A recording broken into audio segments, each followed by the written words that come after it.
Tell me what you want, babe. Don't let it go. I know you want it now. I'm just waiting on you. These bitches got me fucked up, and I don't wanna. Hi guys, welcome back to my channel. Today I kind of just wanted to sit you guys down and talk with you guys about some major things that I have learned. I'm now approaching my big 30. As you know, I just celebrated my dirty 30. And I think that it's caused me to be more reflective on just who I am as a person, what I've learned, you know, during my 20s, what I want to bring into my 30s, and what I want to accomplish, you know, going forward and in the future. So I just wanted to make this like an open forum and kind of discuss it with you guys. I think this way you guys can get to know me a little better too, and you guys can agree or disagree, and we can kind of just have a discussion. So the first thing that I definitely would like to talk about is a greater sense of self that I feel has come about by the age of 30. A greater sense of myself, a greater sense of self-love. I think I have a better idea of who I am for sure.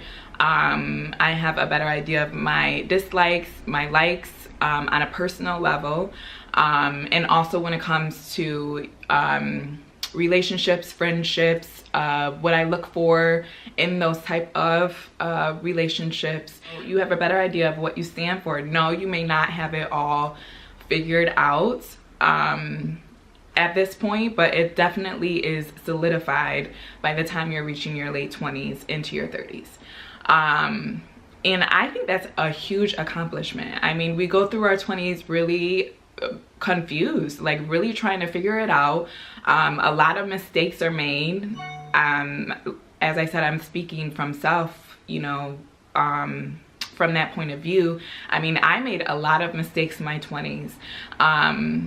But you know what? I really feel as though I don't have any regrets, because those mistakes have, you know, landed me to where I am today. I feel as though my goals are clearer and more realistic, more obtainable, more straight to the point. You know, I kind of feel like I'm not like in this cloud of a fantasy that I kind of was in my 20s. And you know, I'm just focused on real life at this point and setting real goals for myself and knowing that I can accomplish them.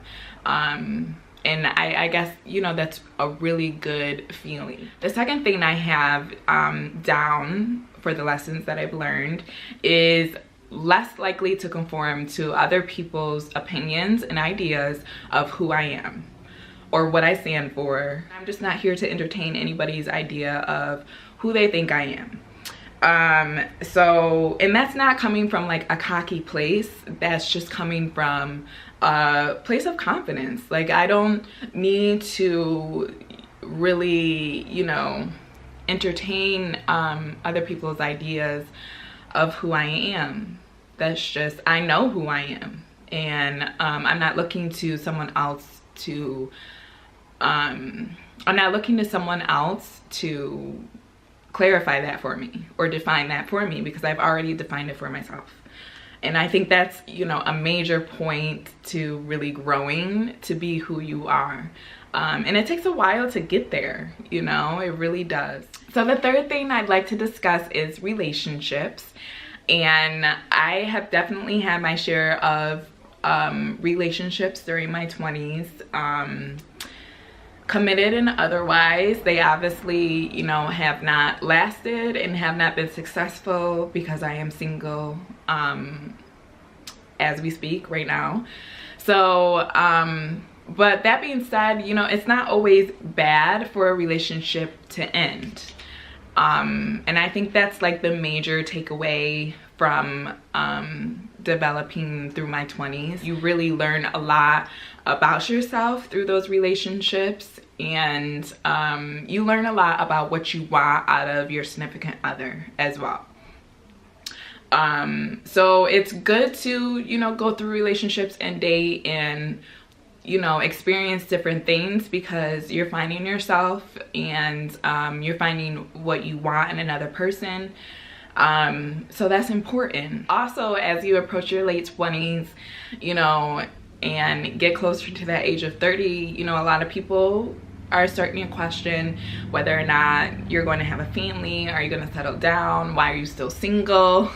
You know, those are a lot of things that come up, and it's the pressure from society that really, you know, makes us feel like we have to be settled down by this age.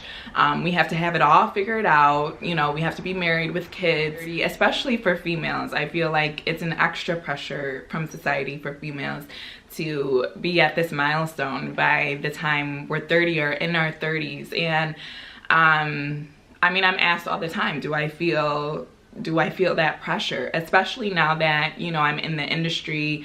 I'm a model. A lot of models are a lot younger. You know, they start, you know, when they're teenagers. So it's very untraditional of me to be pursuing a career in modeling this late in the game. So, I mean, do I feel the pressures of society to be settled down at this point? I would say yes and no. It's not my focus right now. And I think I'm just confident in saying that because I know who, like I said, because I know who I am, and I know where I am in my life right now, and I'm comfortable with that. I'm content with that. I'm confident in that. I have a greater sense in knowing that if these are the things that you want in life, marriage and kids, you know, and if it's for me, it will be for me. That's kind of just where I'm at right now. I'm not out here trying to look for, you know, a man to settle down with, or looking for, you know, a husband or someone I can have kids with to say. I'm just, you know, trying to allow those things to happen naturally. And some people aren't comfortable with that response, and that's not for me to worry about, really. Like I said, I'm confident in where I am right now. I'm confident in what I stand for. And, you know, I'm just trusting the process right now. Also is a big thing, just trusting the process, knowing that if these are the things I want in life, marriage and kids, one day it will happen. You know, I'm not trying to force anything at this point. I think that's also what I've learned through relationships is, you know, not to force love, and just allowing things to happen naturally, and also learning to let things go, you know, instead of trying to hold on to a relationship, or hold on to a person, or hold on to the idea of someone or something, or the idea of marriage. You kind of just have to trust the process, and, you know, just let things just happen as they may. So the fourth thing I want to talk about is being more open-minded, and I'm gonna kind of dive into spirituality and religion as we're discussing this. But I definitely feel as though as I've gotten older, I've become more open-minded. I did grow up very religious, Christian-based church. My parents were both ministers and pastors in the church, had me and my sisters very involved in the church. So that is my background. That is what I come from. As I've gotten older, I feel as though I've become more open-minded to other practices, to other ways of life, to other people's ways of understanding how the universe works, their interpretation of God, their interpretation of Jesus.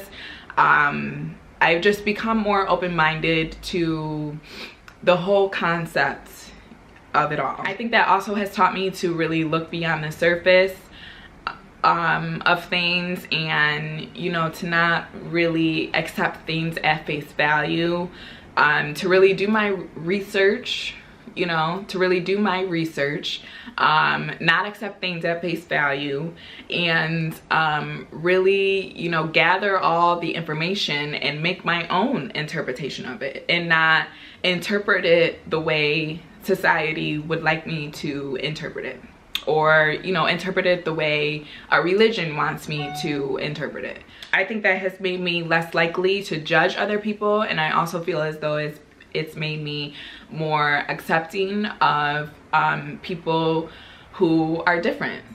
So the last thing I want to talk about is the concept of friends, and it kind of goes along with the third thing we talked about, relationships. But by this time, I've really had my share of friendships as well, female and male, and I definitely have learned that friends come and go. When it comes to friends, the biggest thing for me at this point is loyalty, for sure. I mean, I can definitely count on one hand, probably less than that, the amount of loyal friends I currently have in my life. I'd rather have friends that I know have my back, I know will ride or die for me, I know without a question will be down for me. I think that's, you know, that's really important to have loyal friends, to know that when your back is turned, they're not going to stab you in the back. They're not going to do malicious things, you know, to get in your head, to manipulate you, to deceive you. It's just really, you know, important to have loyalty over everything. And that's just where it stands. If it means I have one good loyal friend, I am okay with that. And I think that's what you learn through your 20s. You know, it's not about how many friends you have, it's not about how many friends can go out and party with you.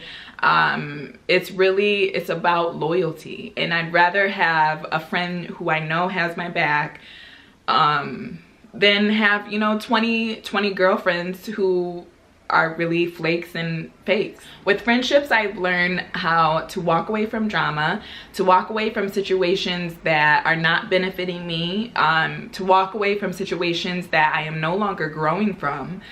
And I've been able to recognize that by this point. So, I mean, it's okay to say goodbye to friends too. I guess also by this time, I just feel less sense of the need for acceptance or that gratification from other people. You have to learn that that comes from within. And I think also with, you know, friendships, I'm not looking for that acceptance from other people because it's already been accepted here within myself. So guys, we talked about the top 5 things I've learned by 30, and I'm hoping that I discussed some takeaway points that you can really reflect on. Let me know if you agree, disagree, if you have anything to add. Like I said, I wanted to keep it brief with just discussing 5 things during this video. So comment below, let me know what you think, and I'll see you guys next time. Thank you. I really wanna tell her, my women crush Wednesday. Tell me what's better. I really wanna tell her, I really wanna tell her, my women crush Wednesday. Tell me what.